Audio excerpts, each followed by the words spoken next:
It was in early November of 1997 that a series of very strange sessions led a child psychologist in Maine to contact the authorities. It began when a patient of his began to tell him about one of their friends. This friend being imaginary as far as both the psychiatrist and the boy's parents were concerned. He called his friend Mr.Smile and would talk about him at great length during some sessions. The boy called him Mr. Smile both because he would always be smiling and because when he was around the boy said everything felt happy. He said that there was a feeling of everything being okay. The boy in question was being treated for serious issues to do with anger and depression, but when Mr. Smile was around he said that all the anger and the sadness seemed to just disappear. He said that Mr. Smile wouldn't speak but rather just stand there, at the foot of his bed. He smelled like candy floss, and just by being there he made the boy feel calm and safe. The psychiatrist assumed this imaginary friend was some sort of coping mechanism the boy had developed to deal with the problems at home that had led to his violent temper, and thought nothing much of it. Until another patient, a girl of about 9 years old, also began talking about her imaginary friend Mr. Smile. And then a boy of 7. And then a boy of 12. And then a girl of 11. All in all, close to 15 separate patients all began to talk to him about Mr. Smile. The first few he'd put down to coincidence. After all, many children have imaginary friends, and the name and description of Mr. Smile were just generic enough that it didn't concern him too much at first.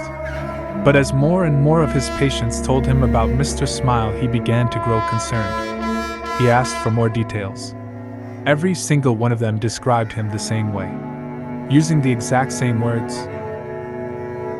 The psychiatrist assumed this imaginary friend was some sort of coping mechanism the boy had developed to deal with the problems at home that had led to his violent temper, and thought nothing much of it. Until another patient, a girl of about 9 years old, also began talking about her imaginary friend Mr. Smile. And then a boy of 7. And then a boy of 12. And then a girl of 11. All in all, close to 15 separate patients all began to talk to him about Mr. Smile. The first few he'd put down to coincidence. After all, many children have imaginary friends, and the name and description of Mr. Smile were just generic enough that it didn't concern him too much at first. But as more and more of his patients told him about Mr. Smile, he began to grow concerned. He asked for more details. Every single one of them described him the same way, using the exact same words. Now there was no way that all of these children could be in contact with each other. 5 of them, for instance, were currently being homeschooled, and according to their parents, when he spoke to them, never really even left the house, except when it was to accompany them on shopping trips and the like. There was no way that every single one of these kids could have rehearsed or prepared their statements together, which led him to a deeply disturbing conclusion. He spoke privately with each of the children's parents one at a time. He avoided disclosing too much information, but told them that something troubling had cropped up in multiple sessions with various patients, and that he believed that there was a chance their child was at risk. He asked for their permission to discuss matters with the authorities, and the parents gave their consent, provided they were kept in the loop as to what was going on. And so, over the course of the next week, the police came and talked to the children about their friend. They asked for details about his appearance, which they couldn't seem to describe apart from the smile, and that he was not like them, how he got into their house, anything he said or did while he was there. Because by this point the psychiatrist, the parents, and the police were all convinced that Mr. Smile was quite real and quite dangerous. The authorities had checked to make sure there were no known predators living in the area, which they had confirmed was not the case. But it was quite clear that whoever this Mr. Smile was, he was a real person who had been sneaking into the homes of these children at night. None of the children claimed to know how he got in. They said they would just wake up and he'd be there at the foot of their bed. Sometimes they said he would be singing something, but not in English.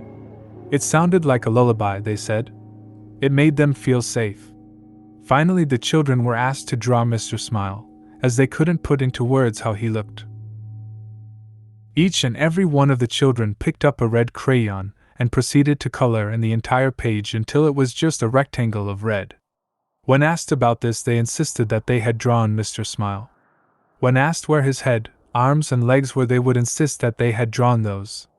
They claimed that they had drawn a perfect picture of the man at the foot of their bed, and when they were told that they had simply colored in the page and not drawn anything at all, they became deeply angry, feeling that they were being accused of lying and insisting that what they had drawn was a picture of the man they had seen. Acting more on a hunch than anything else, the psychiatrist decided to show one of the colored in rectangles to the various children and asked them what it was. Each and every one of them, with no knowledge of what the picture was supposed to be or who had drawn it, and with no knowledge that the other children that had been spoken to about this subject even existed, replied that it was a picture of Mr. Smile. Cameras and baby monitors were placed in the children's rooms so that they could be monitored. Many of the parents simply stopped sleeping altogether, staying up all night staring at the screens that displayed where their children slept. At no point did anyone enter or exit the bedrooms. No sounds except for them snoring or occasionally talking in their sleep were heard over the baby monitors.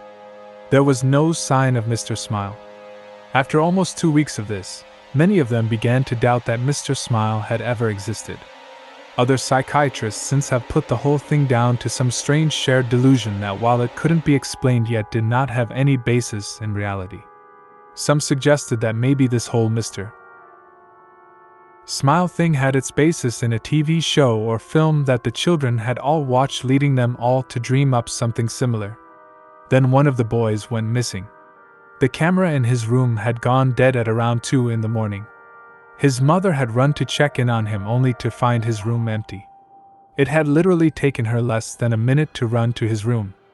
There was no possible way for him to leave, or be taken, and be out of her sight in the time it took her to leave her bedroom and run towards his, but he was gone. She said there was a smell like cotton candy in the room. The search for the boy turned up nothing. No one had seen anything strange or unusual around the home before or during the disappearance, and no trace of him was ever found. It was less than a week later that one of the girls who had spoken of Mr. Smile vanished as well. Then another of the boys. One by one each of them began to disappear, until only 4 remained. The 4 remaining children began to talk about how Mr. Smile and his friends were going to take them away soon. When asked about these friends, they talked about how Mr. Smile lived with the other smiling men in the happy place, and that he would take them there soon. They said that there were lots of people there already, and that in the happy place everything was beautiful. They said that they knew about it because Mr. Smile talked to them in their heads because he couldn't talk like other people did, and that he would show them pictures in their heads of the place they were going. Things began to get increasingly disturbing. After a few weeks, the children began complaining of headaches and nausea. Their schools reported that they had begun to suffer hallucinations, and 2 of them started complaining that they didn't like the place that Mr. Smile was showing them anymore. One began screaming for half an hour, acting as if they were having a fit and screaming for the colors to stop. That the colors were horrible and that they needed them to go away. One of the children claimed that Mr. Smile was talking to them in their head all the time now and was telling them things. Terrible things.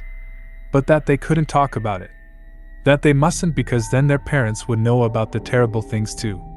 The psychiatrist asked them to write down what Mr. Smile was saying, promising that he would show it to no one, managing to gain the trust of one of the boys enough that he agreed. The contents of the book are known only to him and the authorities, but whenever anyone involved has been asked about it, they just get real quiet and quickly find an excuse to change the subject. The children stopped sleeping. Footage from the security cameras showed them sitting bolt upright, their eyes unblinking, just staring at the wall without moving or making a sound. Sedatives did nothing. One of the girls began cutting strange circular marks into her skin while 2 of the boys ceased communicating in English altogether. The language they spoke was never identified, and despite numerous people being asked to listen to them, they could not translate what they were saying. By the start of 1999, all 4 of the children had vanished into thin air. There was no trace of who took them. Searches have turned up nothing to this day, with no indication of where they are or if they're even dead or alive. No suspects have ever been found either. All 4 of them appeared to simply vanish into thin air.